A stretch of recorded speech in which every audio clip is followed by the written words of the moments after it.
Hi there, Happy New Year 2022. Let's hope it's a bit better than 2021. And in fact, this video is about that. I go through my results for 2021 and as far back as 2009. Plus, I also look at my high five conviction stocks for this year. Let's get into it.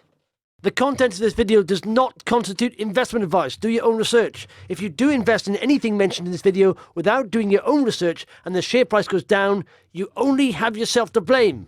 However, if the share price goes up, and you want to give me some credit, I'm happy with that. My returns up to the end of 2021, let's go through it. Q1 was fantastic. In fact, 2020 was fantastic. I'll go through that in a bit. But Q1, 34.3% return, which I was super proud of. And I thought this is going to be an amazing year. Q2, still very, very good.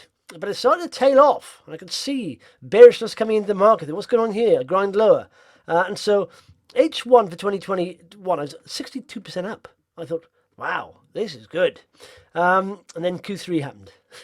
And it started grinding lower. I remember going on holidays. I thought, every day it's grinding lower and lower. So that was Q3. Q4, 14% down. And at this point, 6 months now, I've grinding lower at least. And I thought, I've never, experienced this harder market. If you're new to investing, it's been one of your first years, this is not normal. For micro-cap, small-cap stocks, it's been very hard indeed. And so I genuinely thought I probably lost a bit of money. You don't lose money if you sell, unless you sell stocks, of course. But I generally thought my portfolio had lost value this year. And I was in quite a negative space, headwise, at the end. But on New Year's Eve, I was in Center Parcs. I totted up the returns for the year on my spreadsheet. And this was H2. I thought, oh my word. And but overall returns was 26.7%, only because I had a stellar, first quarter and very, very decent second quarter. But the last two quarters were very hard. And emotionally, I thought I'd taken a bit of a battering. But turns out I was up. And it's a decent return. It's very decent. And in fact, it's worth just keeping a track on your performance, on a quarter-on-quarter basis, not making decisions in those quarters, but just tracking it. Because over a longer term, it's not as bearish as it seems when you're in the minute of the market and the market selling off. So generally a lot more positive. I felt happy on New Year's Eve. Literally, it lifted me a lot. Wow, I thought I'd really had a bad year there. So just to put it in perspective here, look at the main indices. The FTSE 100, the bigger stocks, didn't have a bad time. In fact, the FTSE 100 had recorded its best ever year since 2016, rising 14.3%. And same with the domestically focused FTSE 250 index, 14.6%. So cracking returns there for the bigger indices. But it's a story of two markets here, because look at this. AIM, FTSE All Share, 3.3% compared to the bigger indices. And of course, there's been some stellar performance in AIM, but all told, 3.3% gain, that's all. So you can see how hard the micro-cap or small-cap market was compared to the bigger indices. I just thought I'd look around and compare my sort of results to sort of fund managers. I'm not saying I'm better than them anyway, because it's a lot different for them. They have more funds under sort of management, and it's hard to get big gains. But looking at this, I didn't fare too badly in 2021, because these are the top, I think it was top 50, I think. This is top 20 here, best performing funds in 2021. The biggest performer, 33%, 32% second, 30% third, 28% fourth. So I come in sort of fifth there in my performance, or I'm not saying I'm betting these guys, I'm just saying I've got less money, so my percentage gain will be a lot easier, bigger. But so, that was a very good, it's not as if anyone did sort of triple percentage gains there in that year. So, it was a decent performance. But in fact, going back 2020, my returns in 2020, like I said, it was an unusual year, the pandemic year. Everything sold off into quarter one, horrible quarter, then all of a sudden rebounded. Any stock you picked in April and held on to, at least doubled. So achieving 84.5%, even though spectacular, the general market was very buoyant. So, you'd have had to sort of find some real big dogs to underperform or make a loss in 2020, So so I compare this then, and I would have been at top of the fund managers there, because I did 84.5%. These are the top here. So what, 40% is the best, I think, out of those lot. So I outperformed that. But of course, again, I've got less assets under management, so my percentage gain would be, it's a lot easier to get a bigger percentage gain. As my portfolio grows, the percentage gain I can achieve will be less, of course, because you can't chuck a massive load of stock on one micro cap because you've got no liquidity. I mean, I have that problem at the moment, but like I said, 26% this year, I'm very happy with, considering I thought it was a disastrous year at the end. So 2019 also did quite well, 116%. Like I said, this is my portfolio is a bit smaller then, so it's easy to get big gains. 2018, I did 34.2%. Last 36 months, I've done 405%. And in fact, looking at that over the last 3 years of funds, I'm the winner. I've beaten Tom Slater, Mark Urquhart, all these guys, beat them all, smashed them. So their best was like 170% of Mark Tom Slater. I did 405%. Like I said, again, I'm just saying that it's a lot harder for those guys. There's a lot more money under management. So achieving sort of triple-digit percentage gains is phenomenal anyway. But these guys, Tom Slater, who is it? Mark Urquhart, Alistair Hibbert, did over 100% returns. That's amazing returns, really. So last 48 months for me, I've done 579%. And this is the value of my portfolio. I've taken the actual value off there, but this is a quarterly value since 2017. And you said, I've really started doing well 2020 and 2021. It's come back a bit here, but hopefully 2022 it'll start climbing again. Like I said, my all-time high in the value of my portfolio was in what's that? Second quarter. Sorry, end of the first half, second quarter here. And it's come down, so all-time high there. But since I've got records, essentially, since November 2009, I've increased my portfolio by 6,624%. It was a lot better than that, of course, after Q2. And that's the 31st of December there. That's 67 times my original portfolio value from November 2009. For 2022, my aim is to find and hold microcaps that have the potential to become mid caps. Okay, and of course, once you've got a decent chunk in a big cap, you can sort of top slice and then recycle the money into finding another microcap that can hopefully go to mid cap. That's what I intend to do. I've got many, quite a few companies I've multi-bagged on pretty much, and so I'll top slice a bit of that, not too much, because they can carry on going for years and you can get returns for years, and that keeps a sort of backbone of consistency to your portfolio returns. In fact, talking about that, I mean, if you are new, it's always good to have a fund as part of your portfolio. I mean, my wife, I invested for her in the Vanguard Life Strategy 100% equity fund, and that this year did over 20%. Or just around about 20%. And that's literally a very passive fund. And the reason why I did that is because 20% is invested in big cap stocks in the US, 20% in big caps in the UK. And literally, there's me fretting over achieving returns, and she did it without even looking for 20%. So if you have 10, 20, 30% of your portfolio, 40% even 50% of your portfolio in a fund like that, then that'll perform well. And the remaining part of your portfolio, you can sort of, go for higher risk, high reward stocks, but you've always got that backbone of consistency. If you're new to the market or you just want that in some way, it'll always help to have a little fund in the background there, performing. Because like I said, I'm in microcaps, and I could have probably done a lot better if I'd have a big chunk of my money in that one fund, because they were in bigger caps, and big caps did very well pretty much in the last 2 quarters of 2021, whereas microcaps and small caps didn't. But I think that's very bullish. The fact that they underperformed for 6 months now says to me there's a lot of good bargains out there. They're good value, good growth potential. So I'm sticking with my strategy on small caps, micro caps, and that's what I'm going for. Micro caps that have the potential to become mid caps. How am I doing this? Stock picking strategy. This is 2021 version 3, and essentially, in a nutshell, there's a lot more detail to it than this. I go through it in my Sharepickers Investment Club, which is opening back up very soon. It's been shut for months and months.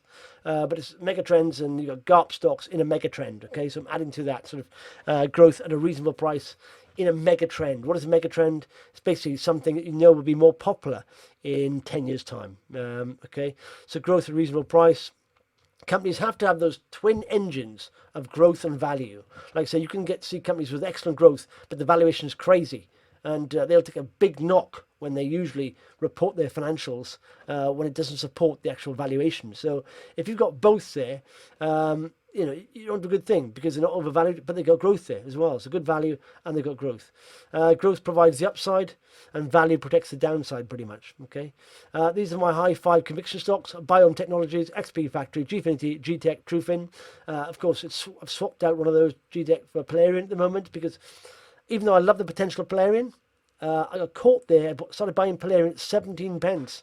I did very well on that. Came to FDA approval time, a binary outcome, and tying my money up in that capital there when no one knew the outcome. In fact, it was suggested it was a 90% probability of success, and they got knocked back by the FDA. So what I've learned from that is essentially, you know, don't put all your money into a company, not all your money, but be wary of a company whose commercial success, you know, relies on a binary decision from a regulator, which is completely out of the control. So in future, I would have de-risked. And I've done it now. I'm happy to sort of still have some. I still hold stock in Plarion, and I'll probably scale back in after FDA approval. If there's a dip, if there's a potential or opportunity, if there's a drop opportunity, I should say, I'll probably scale back in. But I'm not going to be in that position, that binary trap again, where who knows? It's a black box, the FDA, and they could knock back again. I doubt it. And in fact, with Plarion, I did say on my chat group there that I think there's a very good trade in Plarion because they've released any news whatsoever now. It's not negative, which I don't think they can because the biggest negative news is out there now. Any positive news or any communication from the company would see the share price rally, but that's trading rather than investing. And so, to me, I'm still wary of the FDA decision, even though I think there's a better chance than getting passed now because all they have to do is address the issues they had with them, the last letter they had, the complete response letter, and they should pass it hopefully. But you've got to go by the lessons learned. That's part of my strategy is learning lessons and adjusting your strategy because of that. So BIOM, let's look at sector diversification. They are bio-based, biodegradable plastics. So very hot area, of course. Their growth, and they've had 2 profit warnings this year because of the supply chain problems around the world. But they're expecting to do 47% growth this year. So good growth there. Getec Energy, renewables, green hydrogen. There's not a bigger, you know, mega trend than that around. And even looking at the hydrogen projects, already they've got agreement with SGN to progress further 3 sites. There's 21 sites on the review list. And these are green hydrogen hubs producing 8 tons of hydrogen. And there's other opportunities to generate revenue there. For example, oxygen and heat and all that stuff. But aside from that, of course, they've got their existing business, which turns over 4 million this year. They've got plenty of cash, 7 million of cash. But the broker note suggests on one hydrogen hub, they're producing 4.7 million of revenue, doubling their existing business in revenue just on one hydrogen hub. Okay, and 1.7 or 1.8 EBITDA. So even putting that on a multiple of 10 is worth about 17 million. So you're talking about 2 already they've signed. They've done Shoreham and one now in Inverness. So that should be worth in revenue 9.4, 3.5 in EBITDA. Put on a multiple of 10. You're already talking about 130% upside to the current enterprise valuation there. All right, that's just on 2. And like I said, if you've got 20 sites, now there's a review list of 21 there, then you're talking about a ridiculous valuation, 357 million valuation. That's over 2,000% upside there. So big upside there. There's very little risk there. You know, capital light model. They provide their consultancy expertise and software and all that, and data analytics and geospatial analytics, and they get 20% of the projects. So it's very little capital needed there for them from their side. Gfinity, another hot area. This is what mega trends, esports, gaming, digital media. It's only going to get bigger, hotter. This is the forecast, revenue forecast. So we are in this year already because their year starts in July to June. All right, so we are in 2022 now. They're expecting to get 9.4 million in revenue, up to 14 or 15 the year after, and 21. Remember, 2023 starts this year, July the 1st. So we're in H2 now, 2022 for Gfinity. If that makes sense. But this is as far as EBITDA. So we're going to be sort of starting to create, EBITDA positive come July that year. and it grows there. And these are the cash forecasts there, down to 1.2, up to 3, up to, what's that, 7.9, or close to 8 million in cash by 2024. Trufin, again, very hot fintech, disruptive banking, technologies and gaming. There's 4 companies involved here, but these are the forecasts, the broker. Like I said, good growth here, going from 13.3 million up to 20 million. It's 50% growth, and then 78% growth there. I think that's assuming the Satago deal gets done. Looks highly probable. And if other companies sign up to Satago, which they suggested that's happening, or they're close to relationships on many other big companies with Satago, it could be higher than that. So big growth expected there.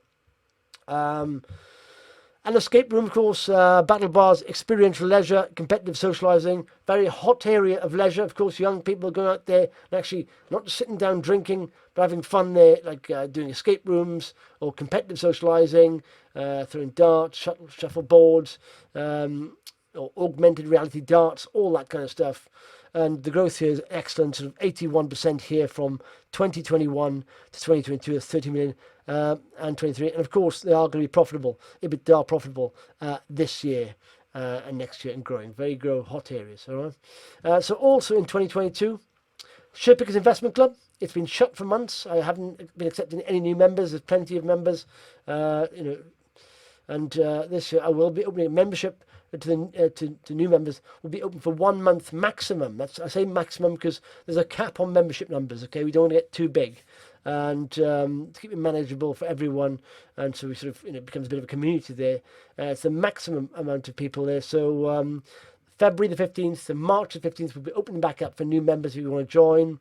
That may be shut down. If we get to the cap number before the end of the month, then if we hit that cap, the maximum amount of membership numbers within a week, for example, then that window will be closed, be shut down. Okay. Just go to sharepickers.com if you want to sign up for that.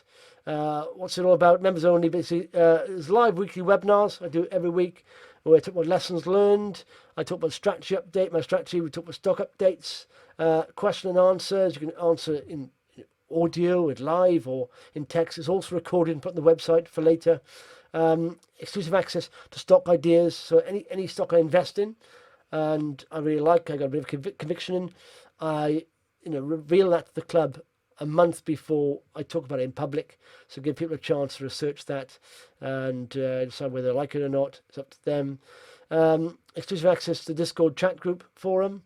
Also exclusive access to the microcap filters. This is where basically around the strategy, there's a part of the website that every time news comes out in the mornings, it basically filters those down, all the RNSs down to those companies that fit the filter a little bit, or could fit the filter. Okay, so that's created especially for the group there. Exclusive access to videos on fundamentals and technical analysis too. Okay, I'll also be looking at this, cyclical trends. These are not quite mega trends, but these are companies I think will be more popular, are doing a lot better than 1 to 3 years. I think are fundamentally undervalued. They fit a lot of the strategy filters, but maybe it's not as long a term trend. But I'll hold them for shorter periods and take profit sooner. I won't be having lots of these.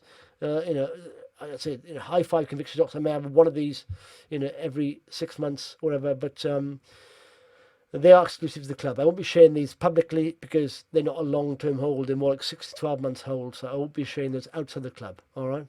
Like I said, if you're interested in that, go to sharepickers.com. Thank you for watching, and if you like this video, give it a thumbs up, and by all means subscribe and hit that notification bell if you want the next video to your inbox. And also head over to sharepickers.com, click the eye at the top of the screen there, wherever it is, and it'll take you there, and you can sign up to my email list there, and I'll give you a reminder of when I'm opening the club back up to new members. Of course, I start on the 15th of February, but it's a maximum 1 month window. If we hit the maximum number of members before that time, for example in the first week or 2 weeks, then it'll be shut back down. So if you want advance notice of that, join the email list, and I'll send you an email a week before it's opening, and I'll remind you on the day as well. Thanks for watching. Speak soon.